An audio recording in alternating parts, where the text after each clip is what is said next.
ಅನ್ನಾರಿ ಹಾ ಹೇಳ್ರಿ ಏನ್ ಬೇಕು? ಚಪ್ರಚನ್ ಹೆಂಗ್ ಕೊಡ್ರಿ? ಹಾ ತಗೋರಿ ಮೇಡಮ್ 300 ರೂಪಾಯಿ ಕಿಲೋ ನೋಡ್ರಿ.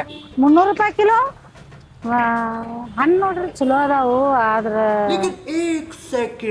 ಮೇಡಮ್ ರೀ ನೀವು ಚಿಂತಾಮಣಿರಾವ್ ನಾವು ಸಾಲ್ಯಾಗ ಟೀಚರ್ ಇದ್ರಲ್ಲ? ಹ್ಞೂ ಹೌದು. ನಿನಗೆ ಹೆಂಗ್ ಗೊತ್ತು? ಟೀಚರ್ ನಾ ರೀ ನನಗ್ ನೀವು ಕನ್ನಡ ಕಲಿಸ್ತಿರಲ್ಲ ಸಾಲ್ಯಾಗ ನಾ ಬಾಳ್ ಹುಂಬಿದ್ದು ನೋಡ್ರಿ. ಬೆಳಗಾವ್ ರೀ ಬೆಳಗಾವ್ ಮಯ್ಯ. ಓಹೋ ಆ ಹುಂಬು ಬೆಳಗಾಮಯ್ಯ ನೀನೇನ? ನೀನ್ ನೋಡಿ ಬಾಳ ಖುಷಿ ಆತ್ ನೋಡಪ್ಪ. ಟೀಚರ್ ನನಗೂ ನಿಮ್ಗೆ ನೋಡಿ ಬಾಳ ಖುಷಿ ಆತ್ ನೋಡ್ರಿ. ಆರಾಮಿರ ಅಂದಂಗ ಈ ಚಪ್ರಚನ 300 ರೂಪಾಯಿ ಕಿಲೋ ಆದ್ರ ಅರ್ಧ ಕಿಲೋಕ್ಕೆ ಎಷ್ಟಾತು? ಟೀಚರ್ ಇದು 200 ರೂಪಾಯಿ ಆತ್ರಿ. ಮತ್ತೆ ಪಾವ್ ಕಿಲೋಕ್ಕ? ಟೀಚರ್ ಬಾಳ ಸಿಂಪಲ್ ಐತ್ರಿ 75 ರೂಪಾಯಿ ಆತ್ ನೋಡ್ರಿ. Very good. ತಮ್ಮ ಈ ಕಡೆ ಒಂದ್ ಸ್ವಲ್ಪ ಬಾ.